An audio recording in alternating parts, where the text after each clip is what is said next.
Every man's heart one day beats its final beat. His lungs breathe their final breath. All elite wrestling. And if what that man did in his life makes the blood pulse through the body of others, it makes them believe deeper in something that larger than life, then his essence, his spirit will be immortalized by the storytellers, by the loyalty, by the memory of those who honor him and make the running the man did live forever. It's September 19th, and you know what that means. This is Max Wrestling episode 500. We made it. This is your captain speaking with the one and only El Jefe, Moses Marquez, here after 3,469 days to discuss every single twist and swerve in pro wrestling. Jesus Christ, what a ride it's been. Coming up tonight, it is absolutely stacked. So we start with an absolutely stacked night as we look back at NXT's debut on the C-Dub.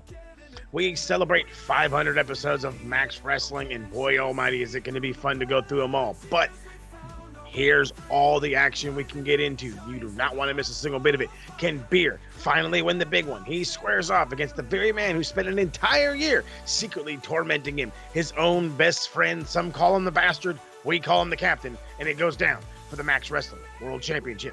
Plus, one of the most original rivalries in Max Wrestling returns as the Phoenix defends the Knowledge Championship against the man that's clamoring for it back, Kenny Killa, in my favorite and yours, 3 Stages of Knowledge. And then speaking of rivalries, it's Chapter 4, but this time it's for some championship gold, the Duel Championship to be exact. The captain challenges Chris Reid, and this time it's luck of the draw rules. So that's going to be a fun one. And if that wasn't enough, it's the battle to be called King of Retro, brother, as 2 old schoolers collide when Moses Marquez takes on the returning A.T. Rustlar in a classic promo battle. And finally, the Max Tag Team Championships are on the line. In fact, it will open the show just after shit marks say, as Cypher goes it alone to defend against Moses and Beer in a promo handicap match. I can't imagine why he's going it alone, but pride is the motherfucker. Let's just go with that. So make sure you subscribe right here to the YouTube, Max Wrestling's YouTube. Follow us on SoundCloud, Spotify, Apple Podcasts, whatever it is you get your podcast. And head on over to the Beautifully Done website, maxwrestlingnet.weebly.com for your links, a whole bunch more. And of course, a back look at all the 500 episodes. wow. Whew. Mm-hmm.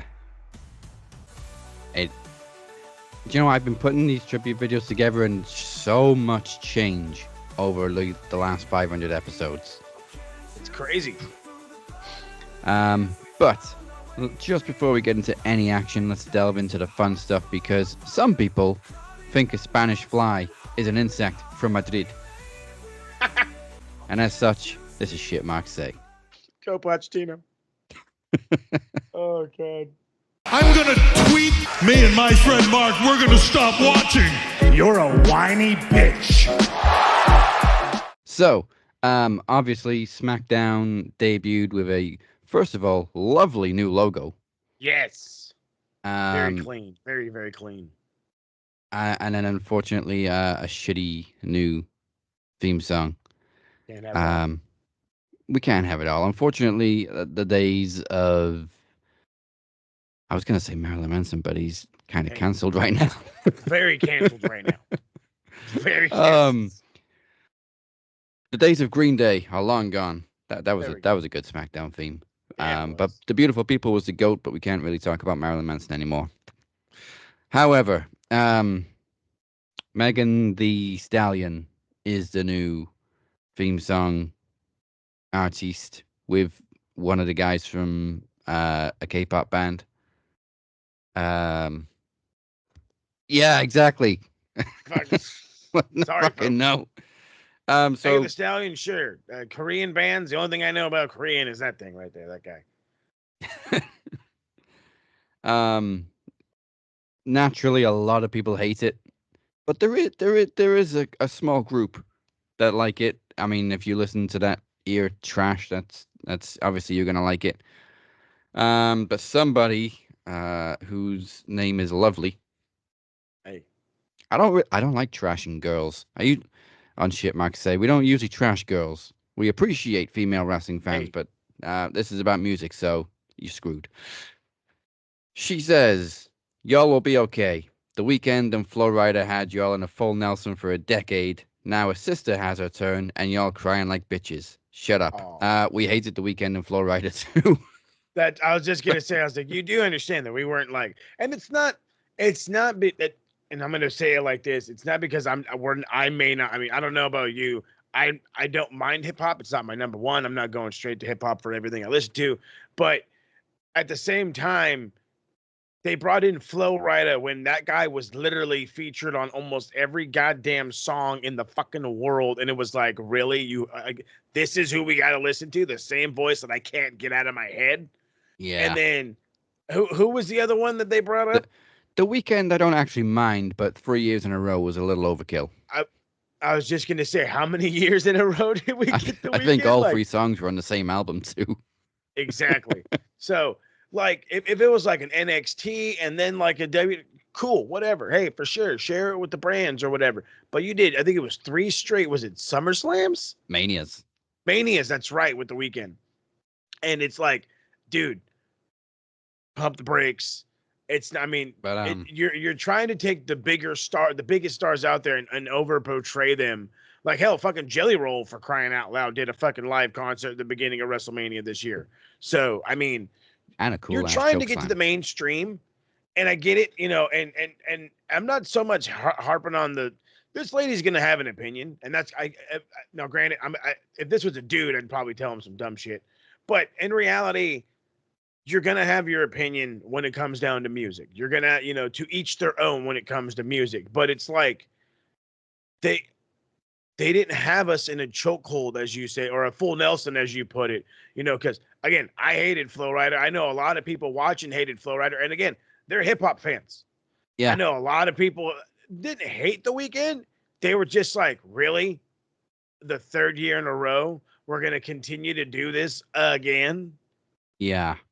I this should be about a genre of music. Yes. Like rock is better suited for wrestling. I'm sorry, it just always has been. It just is.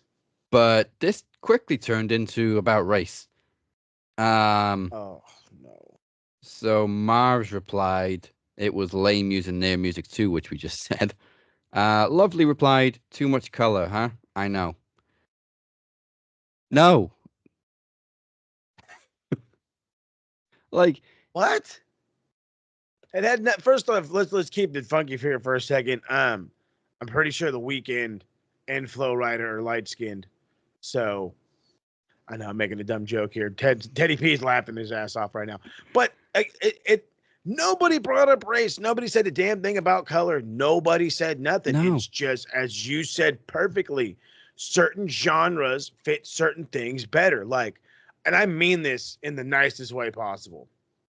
You can't remake a James Bond themed hip hop and then give it to James Bond. wow. You can't. That would be something. But do you see what I mean? Like, even if it was Ezra Elba. Yeah. Say Ezra Elba's playing the new Bond or whatever, which, by the way, I am all about. Sign me up for that one. But let's just say he is, and you revamp that 007 thing. I don't want to say tarnished it, but now it's not the same. It's not the same guy. It's not the same feel. It's not the same thing. We're not used to hip hop in the wrestling world. Hell, there was dudes in WCW that dropped a fucking album where it said rap is crap. Yeah. So Marv's also replied, this sounds personal to you. Just say you hate white people and rock music. It's okay. Damn. People. She didn't reply to that, but somebody else jumped in, and I think they kind of agreed on the fact that it should be about the type of music rather than who's singing it. But they still kind of butted heads. So Uncle Clark said, who do you think invented rock music? Marv said, why do you think I care who invented rock music? Uncle Clark says, because people from the culture who invented rock music have no reason to hate it. Again, she wasn't hating on rock music. No. She was hating on the fact that we don't like this type of music. Yes. And let me just say, who do you guys think sings Cult of Personality? Because I know it's not obvious from listening to it, but that's not a white band. Oh, yeah, no, they're And all that's fucking rock white music. You want to bring me Skindred with a SmackDown theme? Bend you up to fucking all for it. I fucking love them. So They're again, from Wales, no? yeah. I've actually been to a night where Benji was a guest DJ. Hello, like I So mean, again, it as you're pointing out beautifully, it's not about the color. It's not about the about the color of the music type. person. Exactly, it's the music type. Fucking hell, people. Okay, do I got anything? I think that was the only one that really caught my attention this week. That's cool though, because that's a good thing. That's a good sign. The internet's not as shitty as we think, but at the same time, it's obviously so easily triggered that it's going to jump directly to race. Right. There was something funny that Taz responded to. This was from AEW last week. Walter said, "How can Taz assume that's John Moxley's music?" And Taz replied, "I saw his name on the giant screen in the arena. It said John Moxley."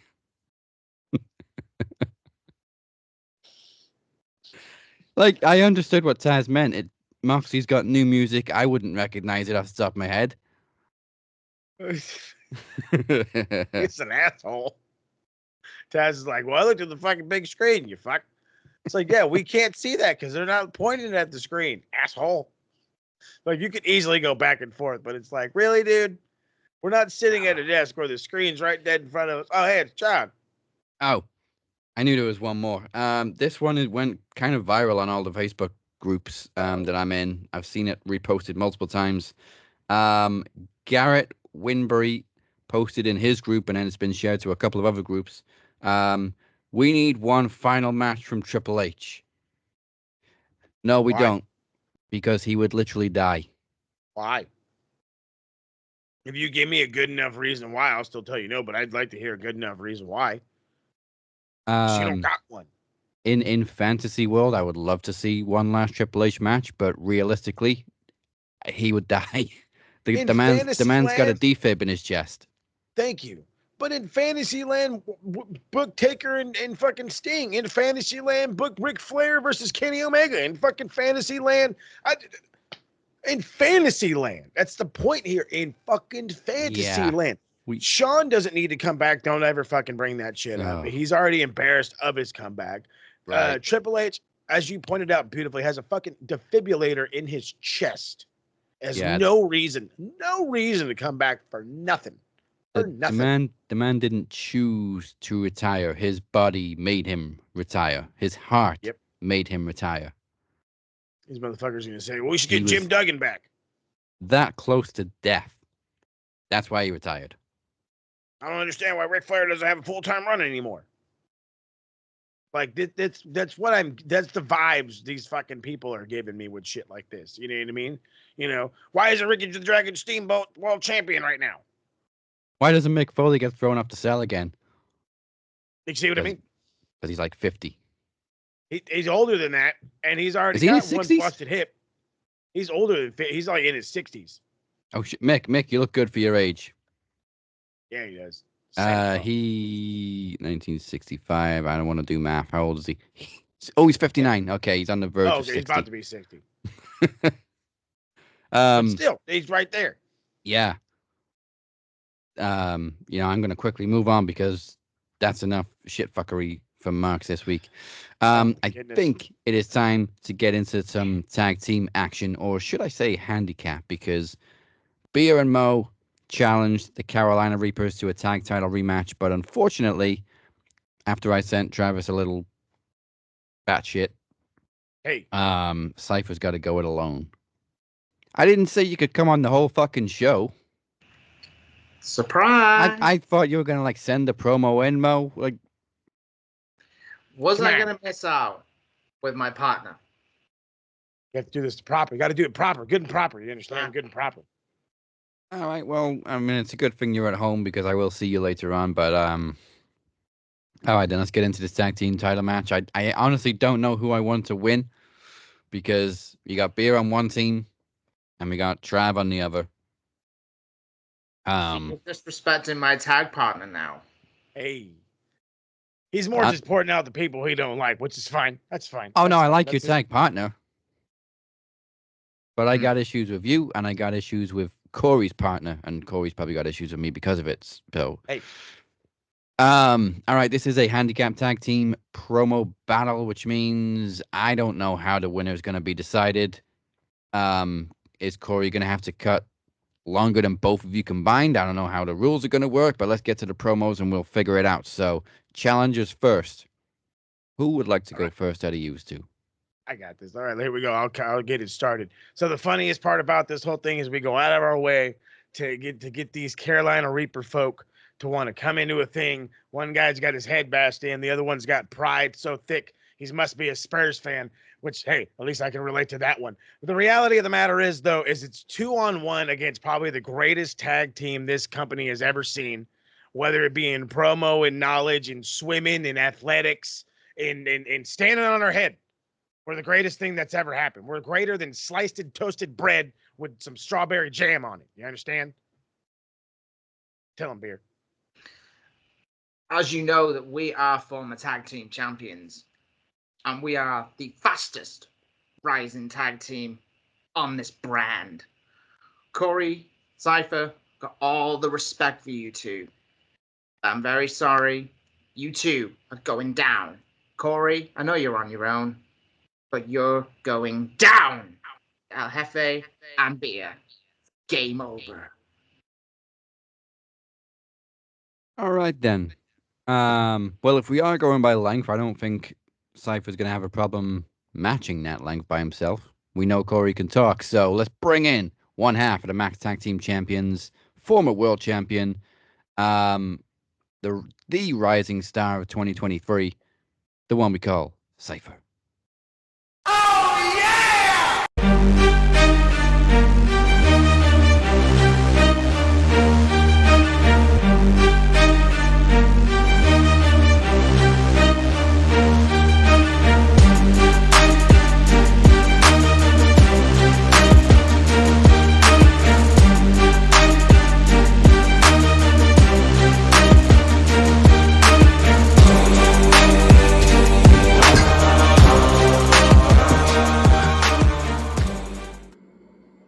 You two got some nerve. You two got some nerve thinking I was going to come in here to a handicap match and defend the tag titles by myself? No, no, no, no, no, no, no, no, no, no, no, no. Absolutely not. They said it best in Black Panther. The Carolina Reaperz will not challenge today. Still not getting it? Let me make it simple for you. I respectfully decline. Who the fuck do you two think you are, issuing a challenge anyway? Like, what have you done to deserve a tag team title shot? Hell, you don't even deserve to scrub the dirt off my Jordans, let alone a title shot. So this is what I'm going to do. I'm going to walk away now. And I'm going to go enjoy the rest of Max 500 until a real tag team comes along and proves themselves worthy and wants to face me and Trav, Walker, Coach, whatever you want to call him at this point, when he gets back.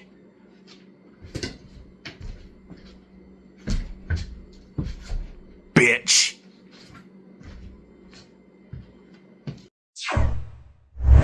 Chicken shit, I tell you, chicken shit. You really got to wait for this guy, this fella. You took this on, this challenge. You were so ready, so full of anticipation. I'm going to 2-on-1 it. And now you're backing out. Backing out. Disappointed. Oh, dearie me. Well, I'm loving this because for me, there's no winner and there's no loser. So that's cool. It's the fear of defeat, Mo. It's the fear. He's yellow. He's the yellow belly. That's what it is. That's the old Western saying. Yellow. Just terrible. Well, you know what? I know that there's definitely going to be a title match up next. Damn right. So speaking of that, let's hop on into it now. This match is almost a year in the making.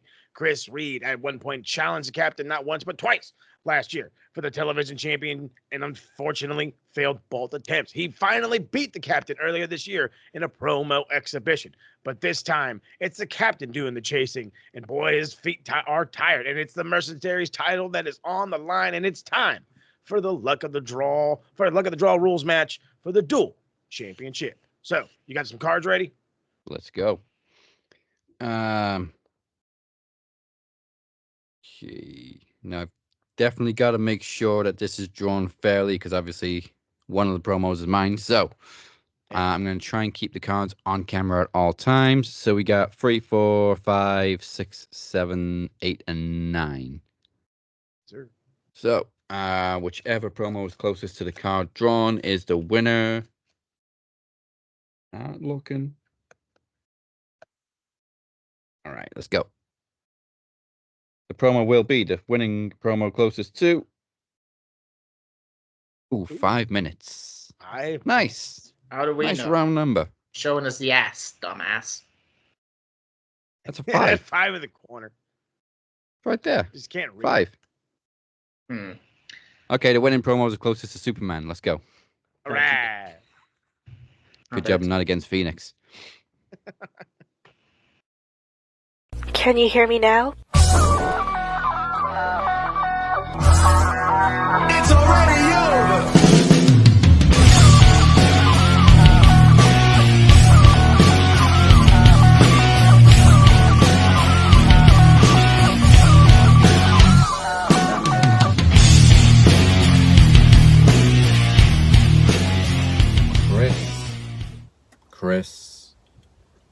Christopher Balthazar Reid.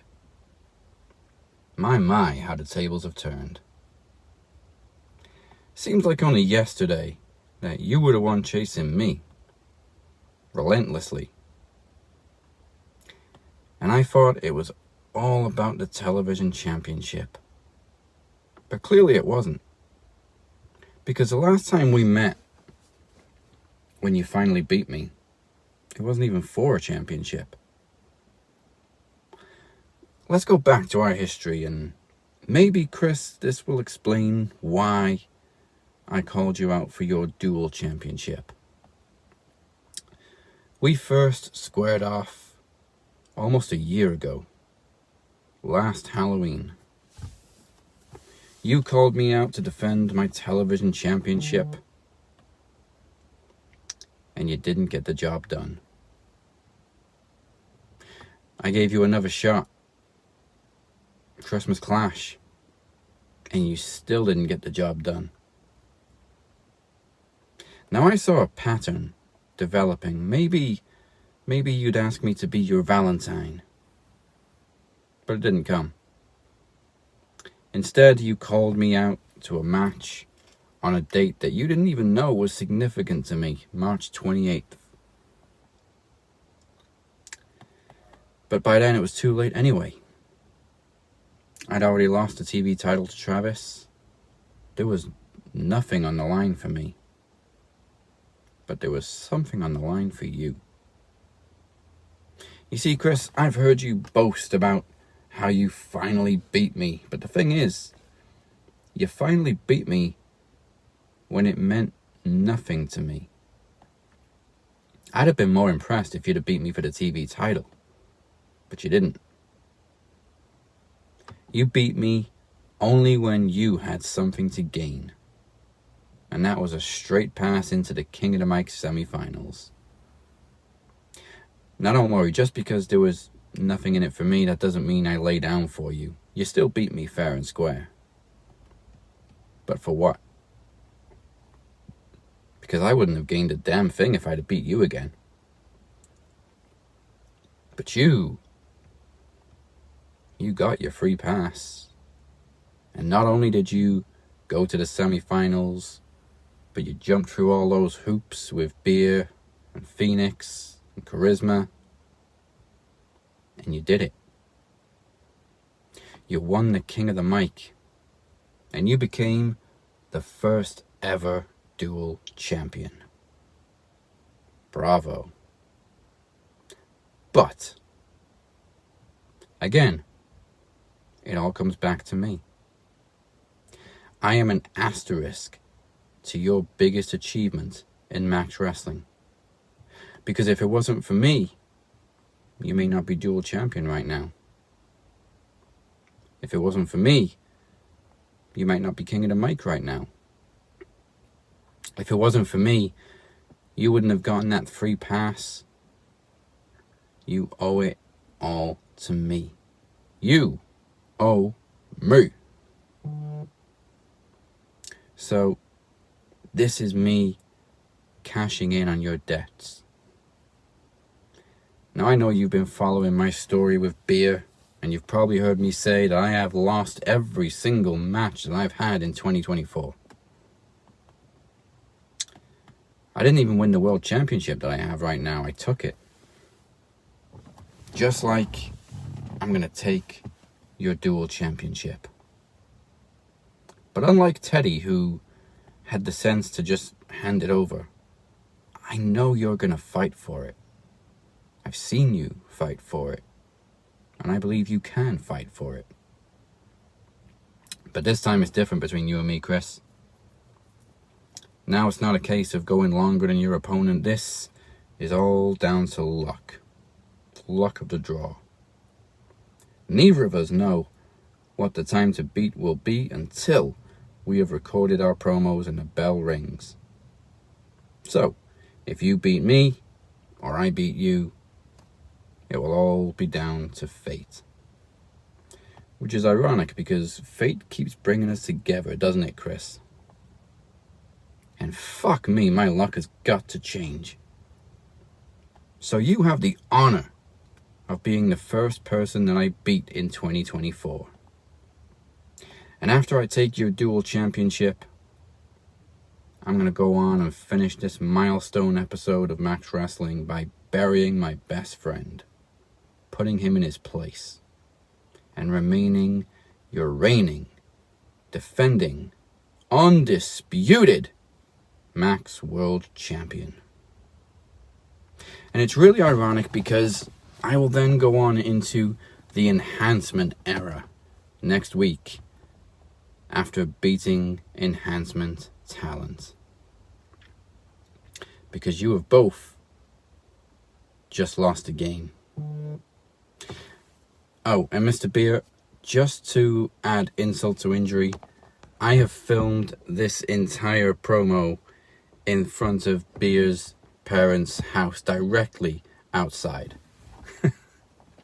Now, lucky for you, my name is not Hangman Adam Page. However, I will see you in just a little while.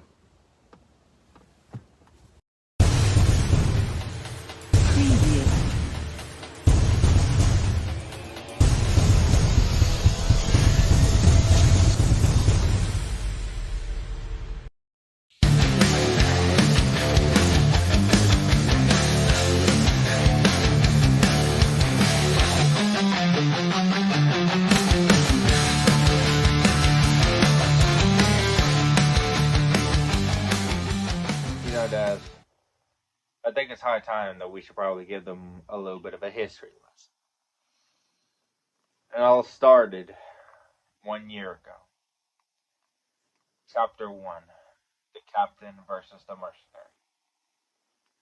On October 26, 2023, during Daz's 300-day reign as TV champion, he was looking for someone to take that title away from him.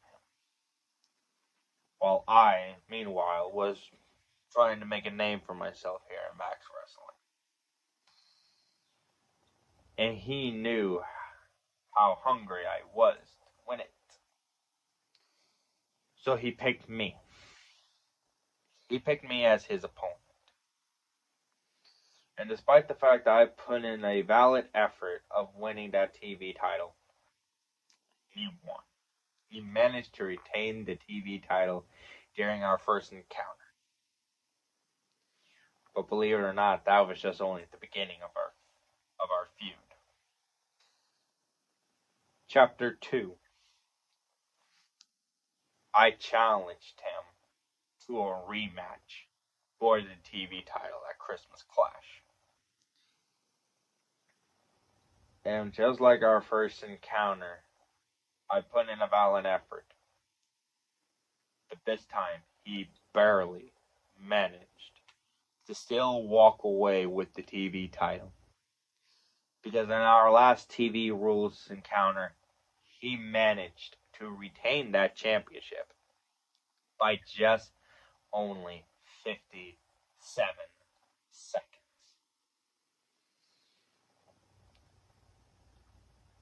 And then it lead to promo Rumble. But we'll get to that a little bit later. The fact that I was just only 57 seconds away of winning that TV title from him is eating me up inside. But I had much more important things to attend to. But that did not mean I was done with him. Which leads me to Chapter 3. A week after Leap of Faith, I made an announcement that I was going to do a promo battle tour to go up against the best of the best to celebrate my 1-year anniversary of me being here in Match Wrestling. So naturally, I challenged Daz on March 28th, 2024. And he accepted with the added stipulation that if I finally beat him, I would get a pass straight into the semifinals of the King of the Mic. Which just motivated me in this must-win third encounter. And I put in all my efforts into it. And I can actually say that I finally beat him. Thus, giving me a pass straight into the semifinals of the King of the Mic. Meanwhile, while I was doing my tour, Daz was sent to a downward spiral. After he lost the TV title to none other than the one and only Travis the Walker Anderson. He went to therapy while I was on a rise. And despite the fact that I went up against 3 other competitors, after I won the bye straight into the semifinals, I still managed to become the first ever dual champion. And you see, Daz, that's the reason why you come after me. Because you're just bitter at the fact that Travis ended your 300-day reign as TV champion. And now you're looking to seek revenge on me. Not just me, but Travis. But in order to do that, you first had to come after his student, which is me. By taking this, my dual championship away. Yes? Do you not know on what happened when I went up against the Walker after he took this title away from me? Hell, by defeating the Walker, I became the first ever 2-time dual champion. And if I managed to beat the Walker, especially in his darkest form, then what chances do you have of taking this away from me? Anyways, I think I spent enough time with this. And oh yeah, before I go, you asked me in our last encounter, did I threaten you? Because I said that Travis is maybe the captain of the Dragon Club now. and you're the bitch of them? Yes, I did threaten you. Matter of fact, I did more than just that. I made a crack in that little fragile ego of yours. You want to know why? Because either you admit it or not, he was always better than you. Just like I am. Good luck, Daz. You're gonna need it. All right, so drum roll for those who got it and those who don't. Listen to it. Here we go. The times are in, and this is probably the closest one we've had yet for the Duel Championship. So we start with the champion. We're the closest to 5 minutes wins. We start with the champion, Chris Reid, 6 minutes, 54 seconds. The captain, the challenger, the chaser, if you will, coming in at 6 minutes and 20 seconds. Ladies and gentlemen, the dethroning has happened. Finally, the new Duel champion is none other than the captain. He's finally won a match this year. Fucking hell. Finally, yes, I finally won a match this year. And you know what? I've won another championship to add to my collection. My extensive collection. Chris, 3-1. 3-1. Oh, dear. It's okay. Chris Reid will come back. Don't you fret. Don't you fret. He'll come back. Well, now, while I celebrate that, we are also celebrating something else this week. So it is now time to pay tribute to our history. 9.5 years, 500 episodes. No matter where you joined us along the way, we thank you.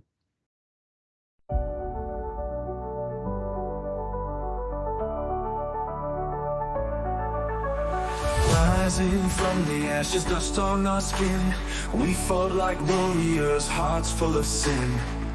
Through the darkness and the bitter nights, holding on tight to the flickering lights. Bruised and battered like ships in the storm, but we kept pushing through cold and warm. Dreams shattered, our spirits would lend, breaking down walls again and again. We made it, oh can't you see? Through the blood and the tears we found our way free. Rising like giants with hearts full of fire, climbing that mountain higher and higher.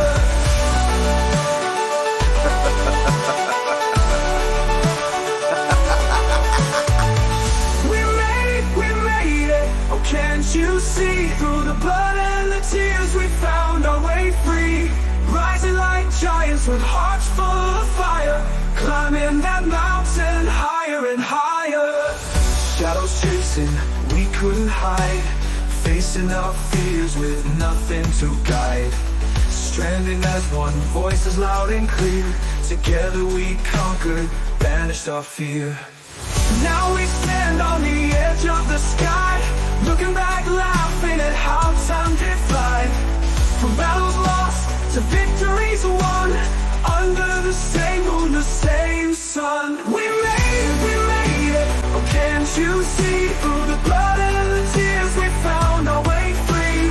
Rising like giants with hearts full of fire, climbing that mountain higher and higher.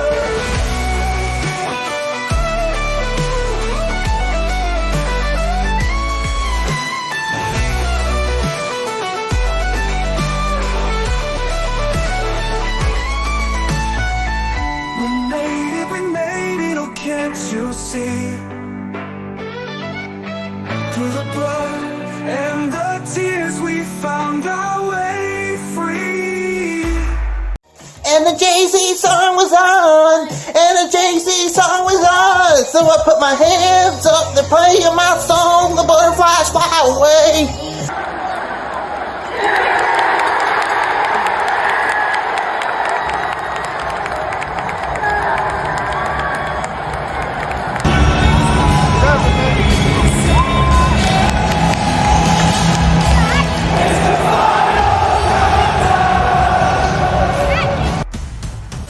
fine, I admit that I cast those 3 votes to ensure victory. You did it! You're actually saying that you did it? Disqualifying. No! Yes. You shouldn't be here!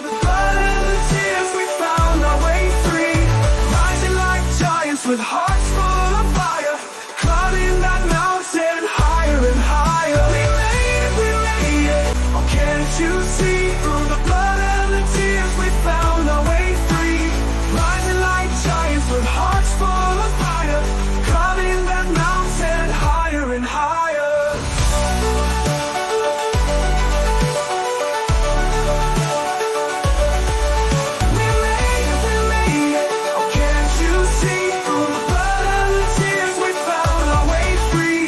Rising like giants with hearts full of fire, climbing that mountain higher and higher. A smile. A smile is a good thing, people. A smile is a good thing. Welcome back to the Kappa Mo Show, episode 500. This is your new dual champion, the captain speaking. He is El Jefe, speak his name, and he appears. Unfortunately, we are also joined by Beer,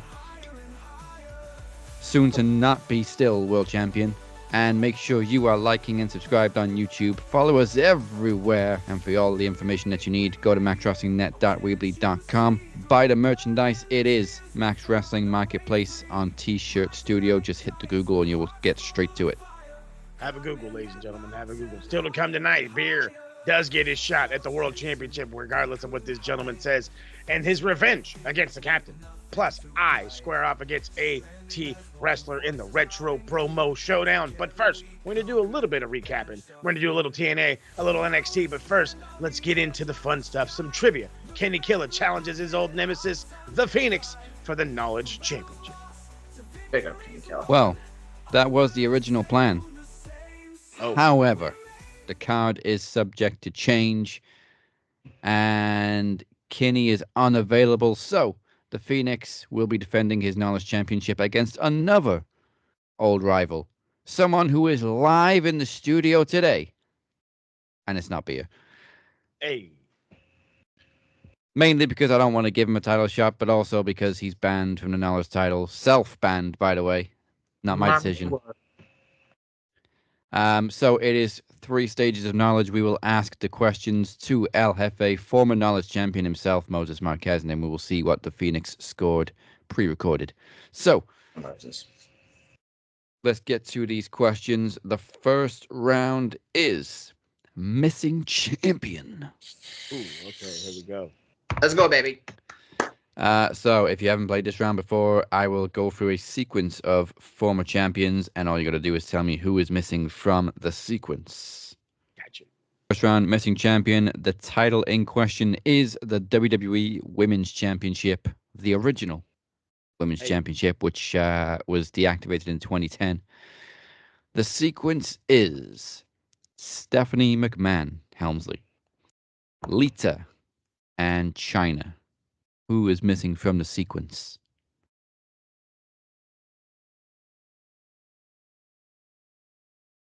Hey, Trish, no? Is Trish your answer? Yeah, I'm going to go with Trish Stratus. All right, we're going with Trish. Where do you think she came in the sequence? I want to say after Stephanie. All right. Was it before Stephanie? It probably be. I'm gonna go before Stephanie because I'm immediately going to the whole. I'm seeing Triple H bend over backstage. Let's just keep it frank. That's just what I'm seeing right now, and that's where I'm going with the feud. So let's go before Stephanie. All right. Well, the sequence is in between these women, but let me just double check who Stephanie beat for the title because that might be worth a bonus point. Hey. I remember Stephanie winning the championship, but I don't remember who she actually beat for it because it was on an episode of Raw. Yeah. And it was like, what the fuck? Obviously, it was at the peak of the McMahon Helmsley era. It was. Fuck, who did she beat? Would be like Jacqueline. She did beat Jacqueline. Yes. Big up, Jacqueline. March 28th on SmackDown, actually, not Raw. However, The correct answer we were looking for came between Lita and China. Mm. And it was the right to center's very own Ivory. Ivory. Oh, I forget about that. Underrated women's wrestler I think I've seen for years. Ivory was awesome. Fucking She was love ahead of her All time, right. Ivory was. We will see if Phoenix got that right in just a few moments. But first, let's go to round 2 for Mo, which is the finisher. We haven't done this one very often, but it is literally name whose finisher this is. The finishing move is the lumbar check. Oh, Cedric Alexander. Boom. Yes, it was. I guarantee you Travis would have known that if I hadn't scrambled his brains. Yep. Is Cedric Alexander, yes. Hey, where is Cedric, by the way? NXT. Oh, is he? yeah, Okay. NXT. As long as he hasn't been On fired. NXT Good. right now. All right, point to Mo. Round 3, the final round is 5 or die. You literally get 5 questions. Do it. Okay, question 1. And this one blew my mind. Who is the only member of the original 2 TLC matches to never compete in a Royal Rumble match? Bubba Ray Dudley. Oh, no, sorry. No, no. Devon. Which one are you going with? I'm going with Devon. Yes, it is Devon. Really? Never competed in a Rumble match. Yeah, trust me. Like I've done my history on some Rumbles. I haven't seen him in ever. Like, I know Not Bubba even a definitely reference. has because he had that surprise return, which is awesome. But yeah, Devon's never been in a Rumble. All right, that puts you on 2. Question 2 in the final round is Bad Blood returns this year after a 20-year break. But in what city was the original Bad Blood in 1997 held? Oh shit. Fuck. Bad Blood was the Hell in the Cell. Did the fucking whole ordeal. They were in Philly just before that.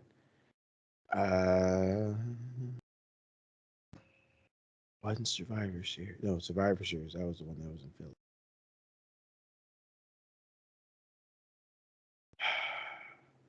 I want to say Madison Square Garden, New York City, but something tells me that ain't it.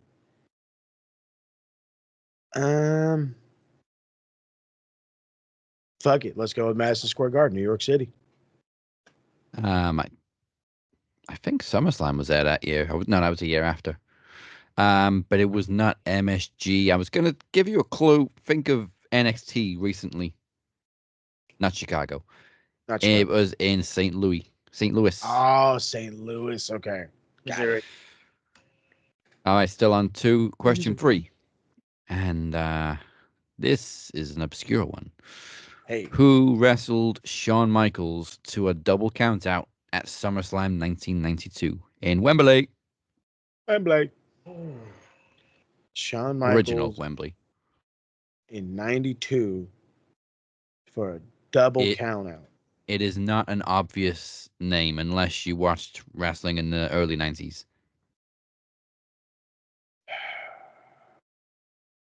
Trying to think. My first brain my brain goes right to Owen, but I'm pretty sure that's when we had the brothers match. So I'm gonna leave that one alone. If I can give me a dumbass name, people in the fucking. Was he there yet? No, that's like 93, 94. That's when Jarrett was there. So I can't say Road Dogg. Or no, Road Dogg wasn't, not 92, not for Wembley. Bulldog had the European Championship, or the whatever. He had a belt match. It's not going to be a big dude.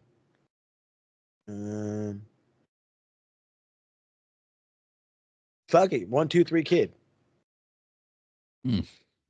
Not quite. Yeah, Bulldog was in the main event for the IC title against Brett. That's what it was. Shawn wrestled Rick Martel.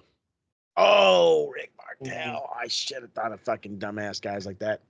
Or classic throwback to Evan McCabe, Rick Marshall. There you go. All right. It is 2 points. We still got 2 questions to go. Question 4. Where is WrestleMania 41 held next year? Oh, fucking hell. Oh, wait. Isn't that the one they're supposed to go to fucking... Aren't they supposed to go to London? Aren't they taking this one overseas, or was that bullshit? No, they're planning for a future overseas one.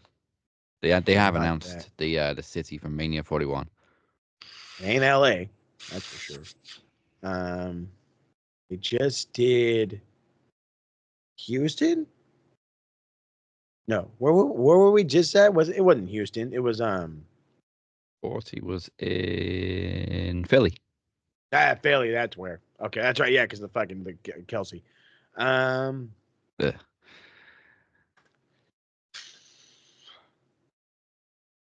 the fuck is Mania going to be at? Trying to think of a big stadium where they could go and to make a big old ruckus. If it's not Cali, otherwise I'd know it by now.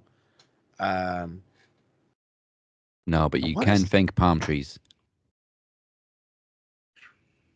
So my 2 guesses, or I got 3 guesses, is going to be either Florida, Nevada, Arizona. So I'm going to go with Florida. Give me my You definitely named the state, but it okay, wasn't Florida. Oh, going to be in Vegas, huh? It's Vegas, yeah. Motherfuckers. All right, final question. Now, counting only former Intercontinental Champions, who has the most wins in WWE history? Most wins? So, like, not title, just wins in general? Yeah. But guys that have but only guys that have a won former the IC champ. Okay.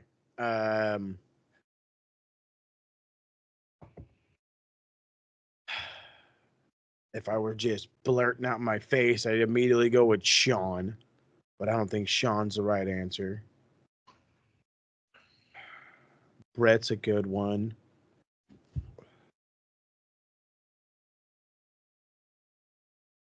Oh my God. I didn't think about this shit. Give me the honky tonk man. The honky tonk man. No. No, if it's a fucking Hart brother, I swear to God. It's Brett. Oh, fucking hell. I had that bad feeling in my gut, too. Oh, well. Yeah, Brett has the most wins of any former Intercontinental Champion in history in WWE. However, John Cena does have more wins in general, but of course he hasn't won the IC title. Nope. And then I think above Cena is Undertaker, who also hasn't won the IC title. All right, let's see if the Phoenix can beat 2 points. I sure hope so. Round 1 is missing champion. Championship is the original WWE Women's Championship. So who is missing from this sequence? Stephanie McMahon, Helmsley, Lita, Chyna. I gonna say Ivory. I don't remember who beat Steph, but it must have been Lita. And then Ivory must have beaten Lita at some point, because then Chyna beat Ivory at WrestleMania 17. Round 2 is the finisher. Simply, whose finisher is the lumbar check? Oh, lumbar check. Cedric Alexander? And the third round is 5 or die, best of 5 questions. Question 1. Who is the only member of the original 2 TLC matches to never compete in a Royal Rumble match? I believe that's Devon Dudley. Question 2. Bad Blood returns this year after a 20-year hiatus, but in what city did the original Bad Blood take place in 1997? That was the hometown of the legend killer Randy Orton, St. Louis, Missouri. Question 3. Who wrestled Shawn Michaels to a double countout at SummerSlam 1992? Rick Martel. Question 4. Where is WrestleMania 41 held next year? Las Vegas. And final question. Counting only former Intercontinental Champions, who has the most wins in WWE history? Okay, I'm not particularly sure I completely understand the question. If you're going with most IC title reigns, that's Chris Jericho. But if you're going with most victories in general, I'm going to guess Randy Orton. Almost, very almost a perfect score from Feeney. He only stumbled at the last hurdle, but yes, he got 6 out of a possible 7. And the last question tripped him up a little bit. I'm not sure who has the most IC title match wins ever. It might be Chris Jericho.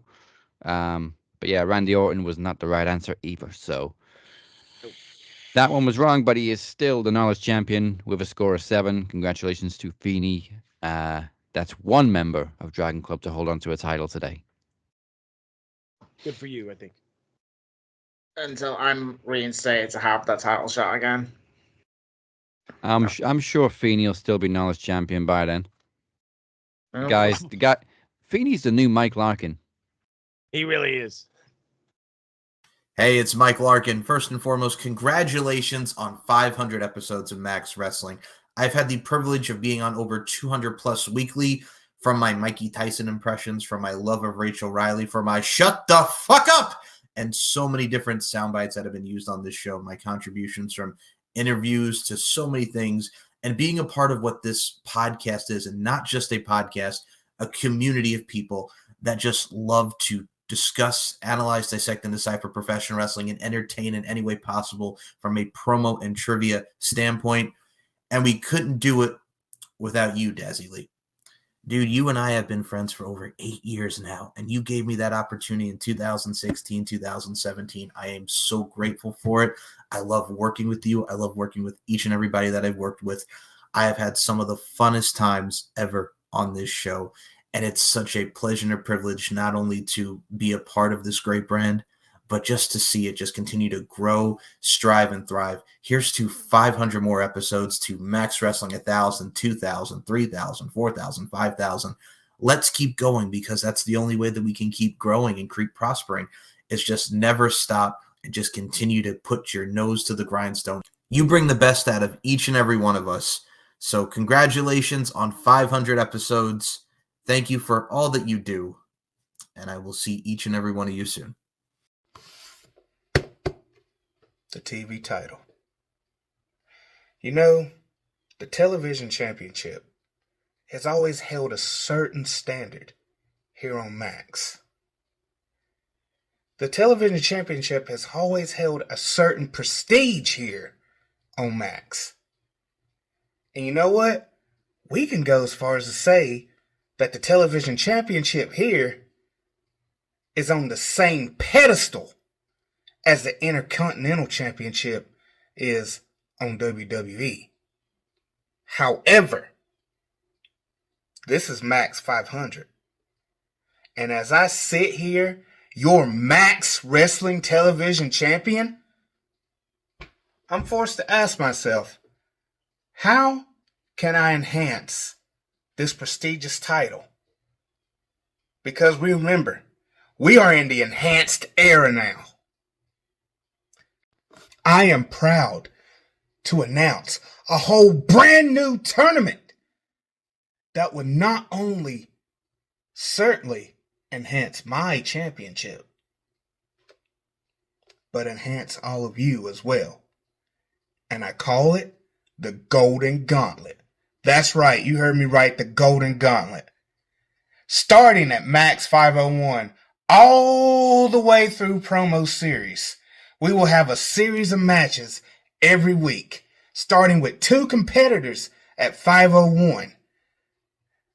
And it's TV rules, so you know what that means. Longest promo wins.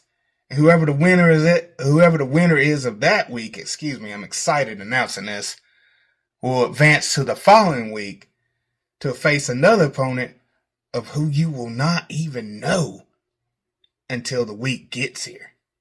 Pretty exciting, right? But the question on everybody's mind is, well, who's going to be in the tournament? Hell, who's even participating in this? And that right there is the best part. You only have 1 week to prepare for a challenger that you don't even know that you're facing. Also, I forgot I left this out. Also, you won't know who your next challenger will be until the results come in to see who the winner is of week 1. So, as that being said, I am proud to announce the first 2 participants in the Golden Gauntlet. Next week, Max 501, we will kick off the Golden Gauntlet with Ted P. De Niro facing the Phoenix. Who will run the gauntlet? Who will survive this?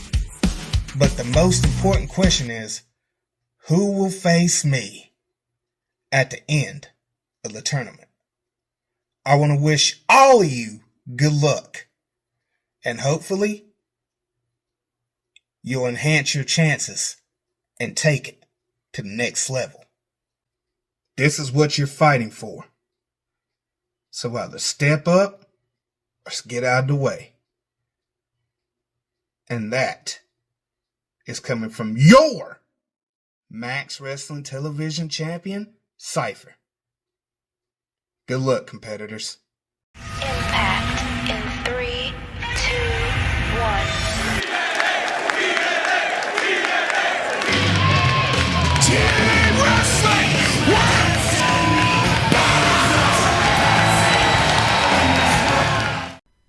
Alright, pre-Victory Road edition of Total Impact. Steve Macklin defeated Hammerstone with a Nightmare Pendulum. After the match, Hammerstone attacked Steve Macklin, but Eric Young made the save until Jake Something sided with Hammerstone. Eric Young then challenged him to a match at Victory Road. Heather Reckless defeated Giselle Shaw with Wrecked. We then saw a vignette for Xia Li, former NXT superstar, coming to TNA. Matt Cardona announced that Steph DeLander will be his partner against PCO and Rhino, but before long PCO interrupts and attacks Cardona as Matt Cardona tries to use Steph DeLander as a human shield. ABC defeated First Class as Ace Austin hits AJ Francis with the fold. Joe Hendry continues his beef with Josh Alexander, who he refers to as Kurt Angle from Wish, with a new music video. Mike Santana made it clear that he wants next on the TNA World Championship. Ash by Elegance defeated Xia Brookside with a roll-up, and in the main event, the Hardys defeated The System as Jeff hit Eddie Edwards with a Swanton Bomb. And that is all of your TNA Impact. Now, from one good review to a not so good one, now we go to beer for the NXT round.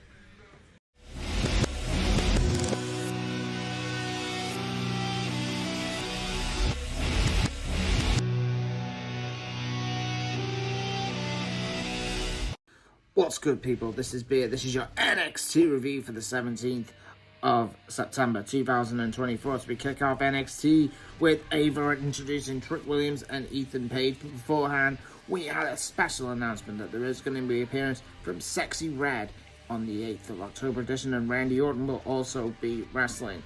During the contract signing, Ethan Page and Trick Williams beat the hell out of each other, and then it was an egos out through the table and interrupted the contract signing. Then had the opening match of the night between Wendy Chu and Rosemary, taking on the new tag team again of Lyra Valkyria and Tatum Paxley. We had a very decent tag team match with Tatum and Lyra picking up the win with a leg drop and then a Tatum driver for the 1, 2, 3. Just beforehand, we did have Javon Evans wanted to shoot his shot to go one-on-one in a match in St. Louis, Missouri, but we will get to that in a couple of moments' time. Next up, we have Alex Hammerstone against Tony D'Angelo. From the last week when we saw Hammerstone going up against Obafemi, unfortunately Hammerstone could not get the job done. So it was a one-on-one match between these two, and Hammerstone wins by counter as Tony D walked out of the match, which is very surprising. It's unlike Tony D doing such a thing. We then have an impromptu promo from Zachary Wentz explaining why him and Trey Miguel did not challenge for the tag team titles against Fraxium. The reason for that being is that Wesley attacked Miguel prior in the Ohio area.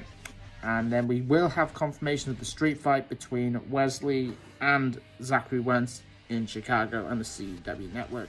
Then heads to Reaper's office where NBA star Tyrese Halliburton from the Indiana Pacers shows that the contract signed between Ethan Page and Jordan Williams will be done. Then have Eddie Thorpe against Shanti the Adonis with a very, very decent match with Eddie Thorpe picking up the win with the Impalo DDT when Shanti was wasting a little bit of time, blowing a kiss to a lady in the crowd, and then Eddie picks up the win. Quite a decent match. Good to see Eddie back. We then hear from CM Punk. He makes an announcement about what he's going to be in the CW network to be interrupted by Roxanne Perez. Roxanne smoked CM Punk by saying she's now the voice of the voiceless, that he was always her voice, and then announces that she is now literally going to be an AJ Lee and a Drew McIntyre fan, and CM Punk literally looked a bit disappointed in his wrestling daughter. Then we have Julia interrupting then and say that the countdown is on, and Roxanne only has 2 weeks left as champion. Roxanne goes to attack Julia, and then stopped by Punk. Then have the No Code Catch Group, who will take on Cedric Alexander and Javon Evans in a very decent tag team match, and it leads up to the win for Javon and Cedric. And then after the match is confirmed, after the match is done, we then have a tweet from Randy Orton saying that Javon Evans is going to be his opponent in St. Louis, Missouri. Now that's going to be a barn burner ahead of us. We then have Dion Lennox taking on Brooks Jensen, who is Sean Spears by his corner. And then, even though I think Dion Lennox is a stud that's upcoming, we then have we did have Brooks winning the match with a very brutal DDT for the 1-2-3. We then have the main event of the evening, which is Lola Vice taking on JC Jane from Fatal Influence. Fatal Influence, better than the pure garbage collection, by the way. And Lola picks up the win with a 450 fist and gets the 1-2-3. Then attacked after the match by Jasmine Nix and Fallon Henley to be saved by Jada Parker. Jada is over, by the way. And then we have a very, very, very good promo with Adriano Rizzo giving encouraging words to Tony D'Angelo after he was vulnerable with the family about his fears of Obafemi. And then there was a very wise but a nice hug between Tony D and also Adriano Rizzo.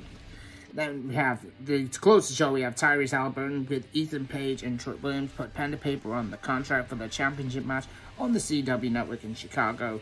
Following the match, there is a special guest referee to be confirmed, which is CM Punk. That is going to be a barn-burner match.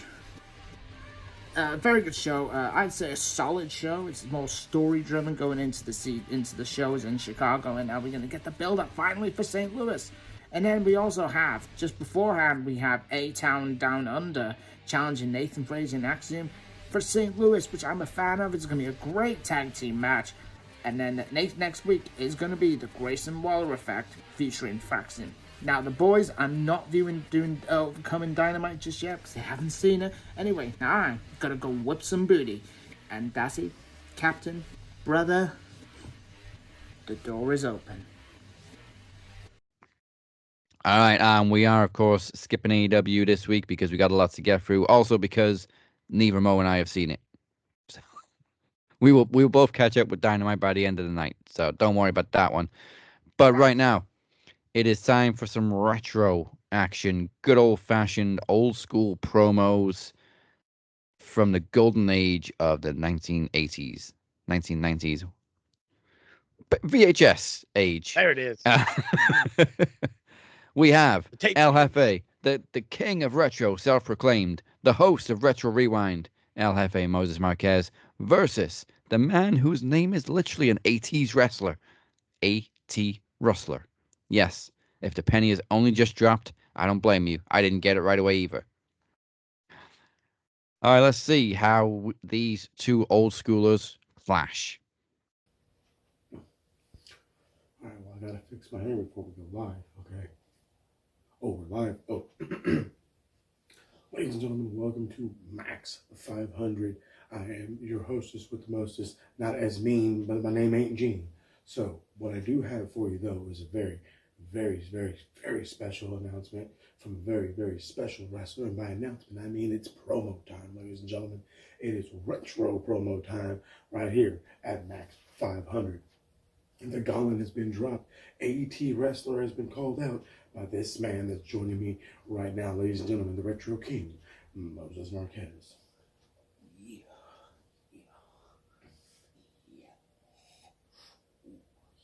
Okay, I have to ask right off the bat, what's with the coffee cup? In the show, not so mean. Gene, you see what I mean? AT Wrestler has a chance right now to have a cup of Joe in the big show. But that's all that is. It's just a cup of Joe in the show. It's not no long-term booking. It ain't no thing that's gonna last. The fact of the matter is, you, sir, you're not getting nowhere. You hear me? This is it for you. This is the top of the table, the cream of the crop. And you're facing the greatest heavyweight champion Max Wrestling has ever seen, brother.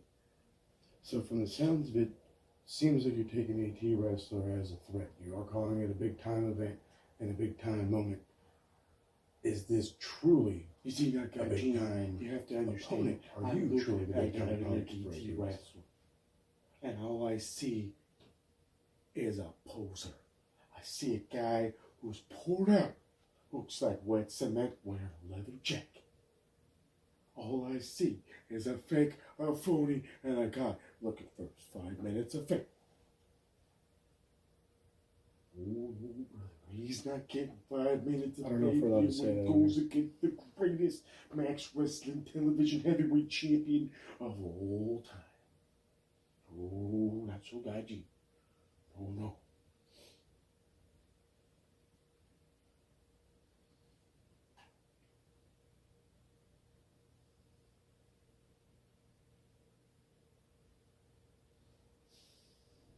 Yeah. Yeah.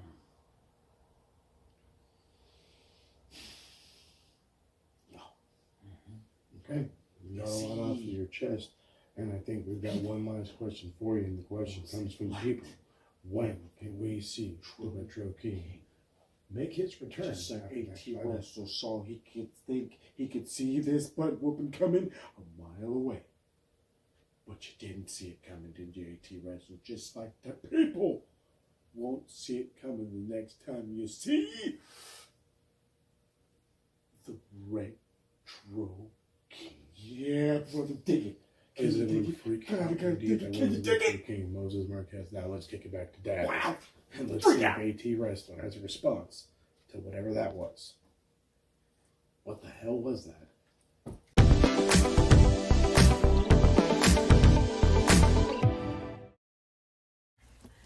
Good evening.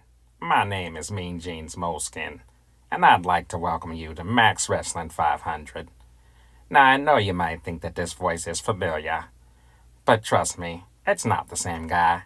I mean, I do have a friend named Peter, and one named Quagmire. And I do think that things are nasty. But that's not why we're here. We're here to determine who is the true king of retro. And who do I have here with me? The one and only AT Wrestler, who's going to tell us why he thinks that he deserves to be retro king over El Jefe, Moses Marquez. Well, let me tell you something, Mean Genes. I'm actually a retro man, dude. I mean, I was actually born in 1986, brother. That's the year that I came out of my mother. Not to be confused with the year that I came out of your mother, dude. Last night, if you know what I'm saying, brother. Hey, you best watch yourself, you fat bastard. My apologies, bitch. But like I was saying, I'm so retro, I grew up playing Nintendo and Sega Genesis, brother. I was the kind of kid that watched cartoons on Saturday morning and then went and played outside until the streetlights came on, brother. I'm so retro that when I wanted to text my girlfriend, I had to put a letter in the mail, brother. But Moses Marquez, he's not retro at all, brother. He's an infant, dude. He was born last night. and he thinks he's some sort of macho man. And I'm here to show you and all these Maximaniacs that I'm the real Retro King, brother. And how do you think I'm gonna do that? Well, I'm gonna use my strength, brother, to lift up the giant eagle of Moses Marquez, brother, and body slam it, just like I did all those years ago in the Olive Garden, brother. Well, what is it that makes you think that you're strong enough to do that, A.T. Rustlar? Well, because, brother, every day I eat my vitamins, dude, and I say my prayers, brother, and I pray to the wrestling god.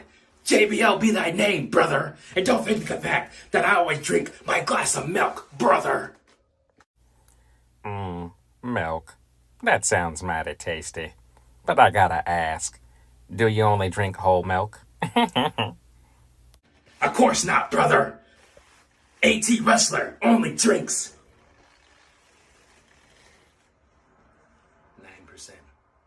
9%. Oh, 9%? That's a little weird. But anyway, speaking of 9%, you tried to implicate Travis Anderson in this whole mess between you and Moses Marquez. And Travis was infuriated. And he was like, Glenn Quagmire? No. I mean, he came after you, and he said in the Max Wrestling group that you better keep his name out of your mouth. What do you think of that? Let me consider that, brother. Maybe I will agree to keep Travis Anderson's name out of my mouth, dude. But that's only if Travis Anderson agrees to keep Chris Reid's Boris Johnson out of his mouth, brother. That's a British dick joke. Moses Marquez, El Jefe, who has no dick, is massively confused right now, brother. But the captain, Dazzy Lee, who has a gigantic British dick that scrapes the ground of the cobblestone when he walks around his village, is still laughing, brother. Okay. Well, there are some people that would ask how you could homoerotically talk down on a man that's not even here to defend himself. What would you say to that, A.T. Rustlar? That's the thing, brother. It wouldn't matter if Travis Anderson was right here next to me, dude. He still wouldn't be able to defend himself. As a matter of fact, brother, if Moses Marquez was right next to me, there's nothing he could do about it either, brother. Because who could defend himself when I got these massive 143-inch pythons, brother, that I got here from eating cupcakes and pancakes and ding-dongs and ho-hos, dude. God,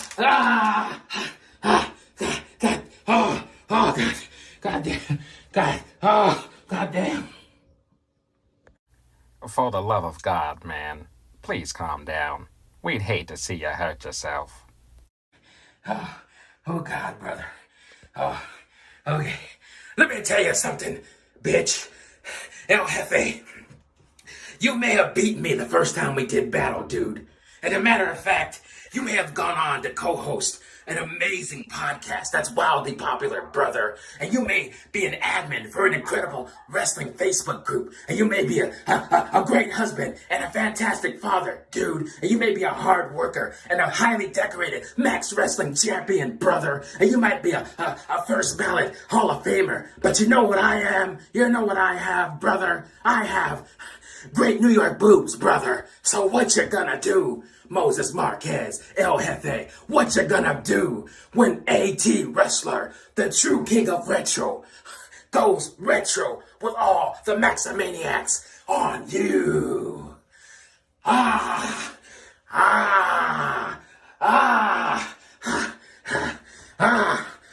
fuck. That damn Moses Marquez, fuck you. Okay, cut the camera, shit. Oh no. It looks like we might need some help in the back. Well, anyway, as I stated at the top of the show, my name is Mean Gene Smoleskin, and let's send it back up to the captain, Dazzy Lee. Oh, wow. All right, that was something else. So it is almost time for the World Championship main event, and we want to thank each and every one of you for hanging out for Max 500, and of course for the 499 episodes before this. Our next Max event is, of course, Promo Series, which comes at you in November. But before we go there, we have a special episode of Max Wrestling for those who like the spooky times, and it just so happens to happen in fall, October 31st, which means you will see Max Wrestling get a little spooky because we're going Halloween. Damn right. Yes.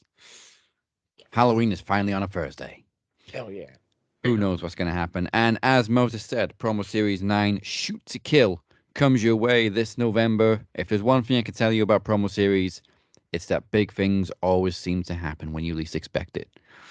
Don't miss it, November 28th, featuring Survivor Series predictions and who knows what else as we get out of 500 with maybe a double champion right here.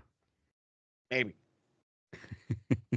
One thing I do know, as we heard earlier, is that Cypher will be defending the television championship against the winner of his new Golden Gauntlet, which kicks off next week between the Phoenix and Ted P. De Niro. Cannot wait for that one. Two old rivals once again. But for more information on both of these events, go to maxwrestlingnet.weebly.com and click on the posters at the bottom of the homepage. Yeah, you want to do that one. But guess what? I got some news for you. Next week, 501, we're getting enhanced. And not the way you think. You all nasty. Don't think like that.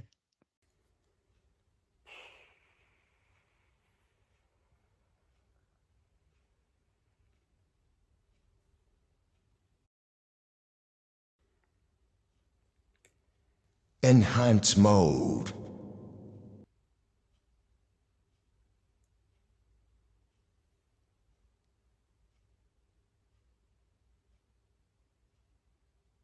Enhance mode.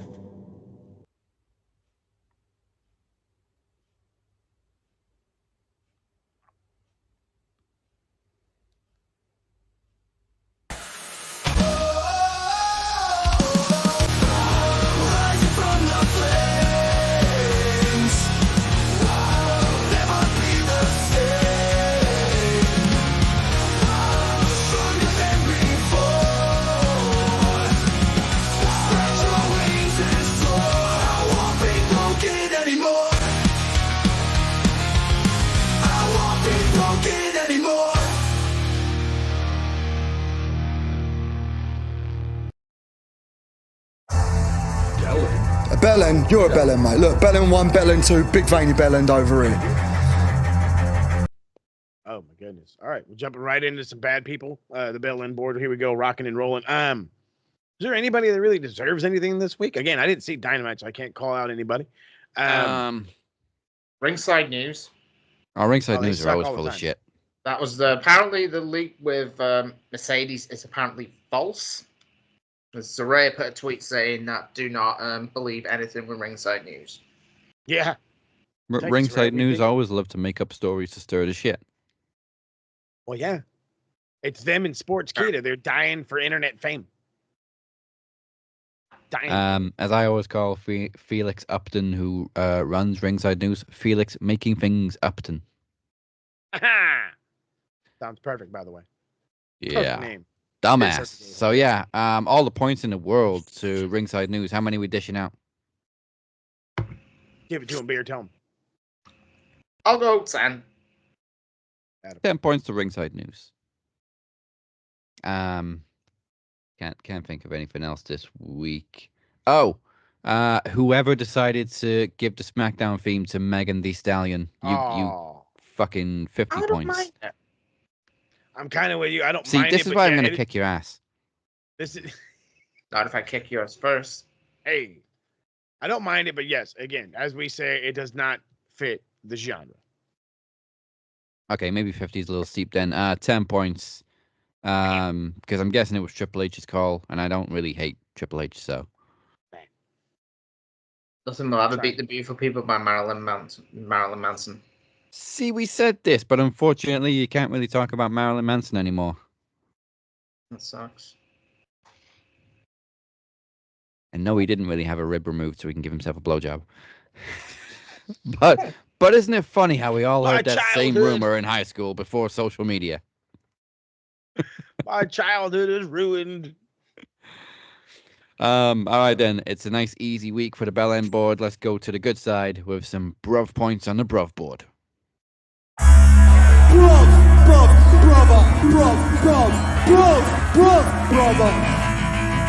Again, it's been a steady week. Roxanne Perez for that promo on Punk on NXT. I mean, you don't even have to explain. I'll just give her points. Hey, No arguments here. So yeah, go on, and we'll give 10 points to Roxanne and to Julia. Yeah, I'll give 5 points to Punk for getting in the middle of them, even though I kind of save it for the pay-per-view. But we should have known really that Punk was going to be involved in the ladies segments on NXT. But Well, hey, we got to Io Sky and Bianca Belair for that absolute barn burner on Monday Night Raw. Oh, hey. That's awesome. You know we what? all Then knew at some point Punk was going to be working with the ladies because he works well with them anyway. So it's like cool, finally happening. Yeah. All right. So we're just dishing points out to all the ladies this week. Roxanne is not on the board yet, but she is now. Hey.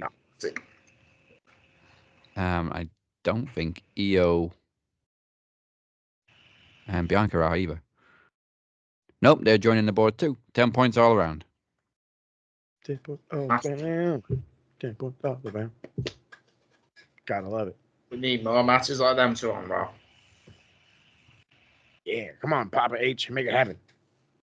All right then. That is all of our segments. So I'm gonna dip out now, and I will see you in about 5, maybe less by the time I teleport, Beer. So you just sit tight in your house. I'll be there very soon.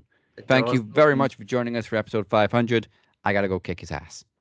Store's ready for you, and so is my foot.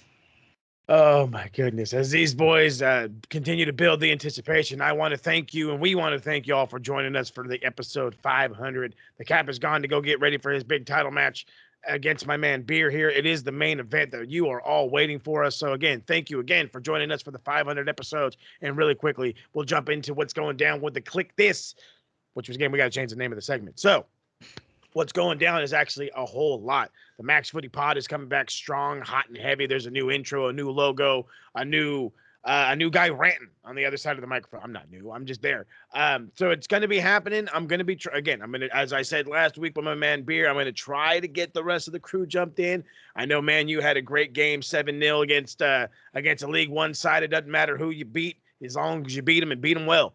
So I do know, that they are looking good this year. It is only match week 5 going into it, I should say. So there's plenty of more stuff to come. But within that, more episodes will drop and hopefully more influence coming in. As for the TSK episodes, those are going to be dropping preferably this weekend. Again, Max Footy kind of took a little bit ahead of it. Those will drop late, but don't trip, Tater Chip, because more stuff from the TSK and the Max Footy Pod will be coming. So make sure you subscribe to all the fun socials, Max Wrestling UK, Captain 512, SMR Podnet, and at Max Football Pod. Check out the beautifully done website, maxwrestlingnet.weeby.com. And don't forget to hit the subscribe button, follow button right here, TikTok, Facebook, Instagram, everywhere, and then some. Go be the new Chris Reid. You could be the new Chris Reid. And, of course, the battle that has been 9 months in the making. You don't have to wait anymore. I don't have to wait anymore. As Beer stated last week, it is going to take place in his home, face-to-face, mano-a-mano. It goes down right here, right now. It's the Beer. It's the Cap. It's going down for the Max Wrestling World Championship. I'm ready for you, baby. The door is open.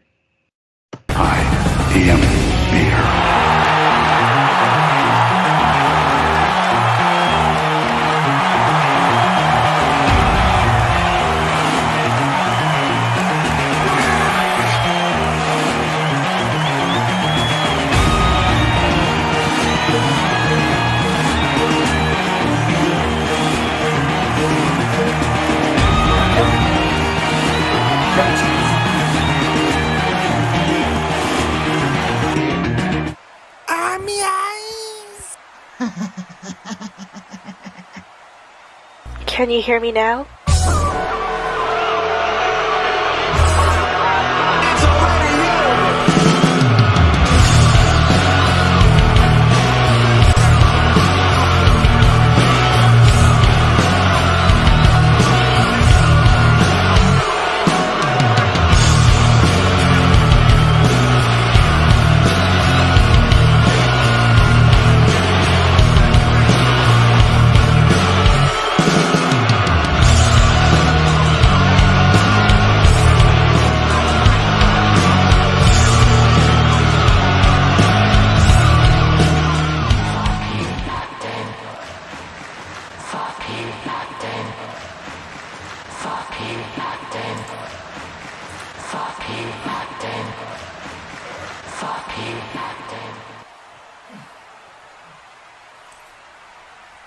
Really? Really? Piece of shit.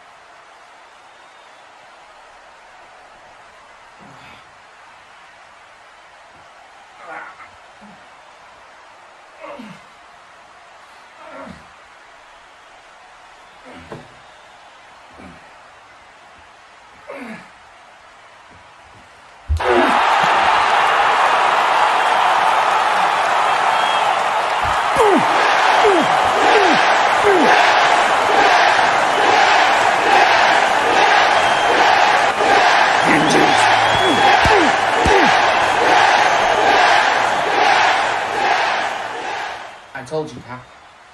I told you. Payback is a bitch. You made my life a living hell for 8 long months. You've cost me my dream. And now, I'm gonna reach my destiny. To become the world heavyweight champion in let alone of 10 fucking months. 7 years I was missing. But now, your judgment day is here.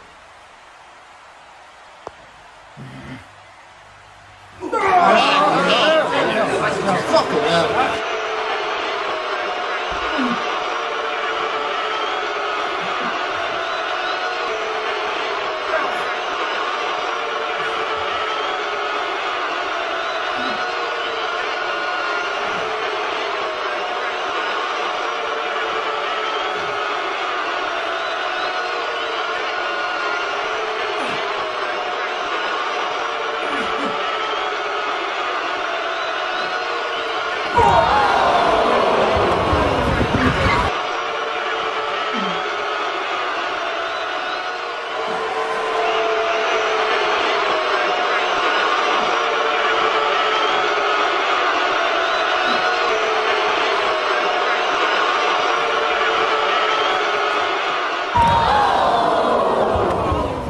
Really, Moses? Don't make me so surprised, guys. Okay, fine. You asked for it.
Wrong!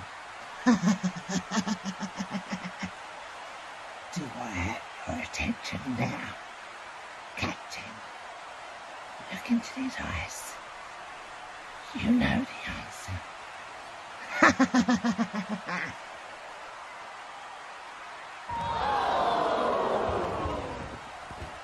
Fuck that back.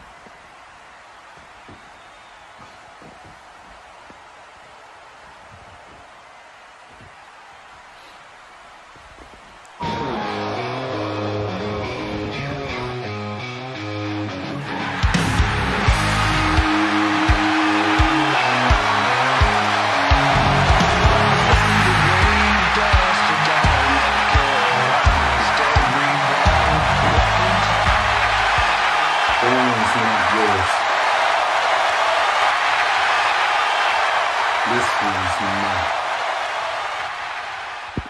What the fuck are you doing back?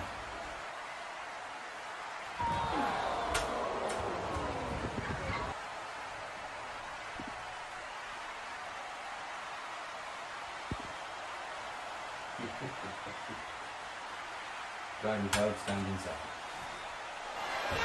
Oh my god!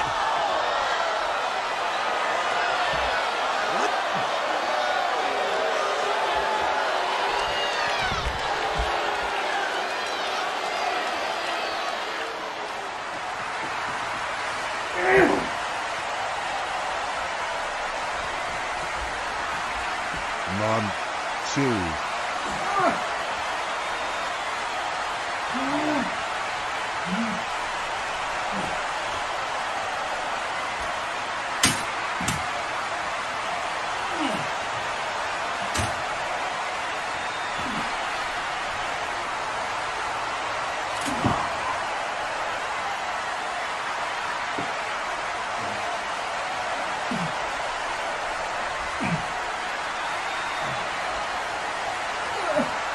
One, two.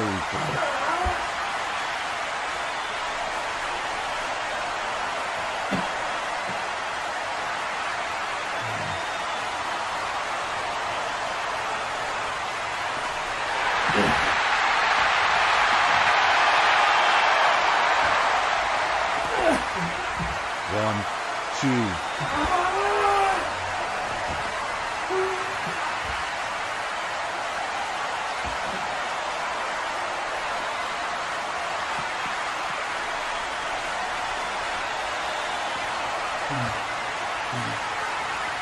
This is for 8 months of hell!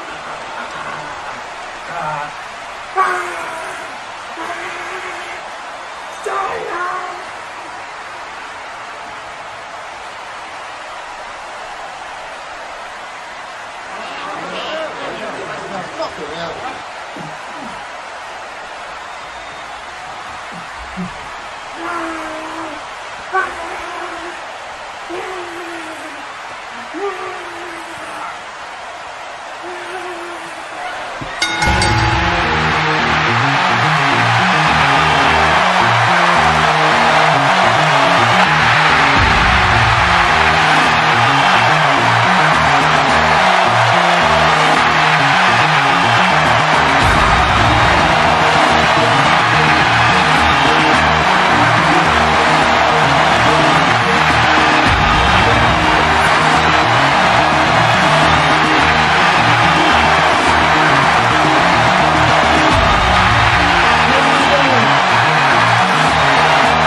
This is 8 months of hard work, determination, the fact that I never gave up. Cap, you are my best friend, my brother. You brought this on yourself, but I will give you every credit in the world as one fighting champion, as a hell of a competitor. But I don't want to say I did this on my own. There was the Walker. There was Phoenix. And there was my brother, my tag team partner, El Jefe. So I dedicate this win to you. But Cap, if you want match 2 down the line, or whoever wants a shot at this title, I will issue an open challenge to anybody. Bank on that.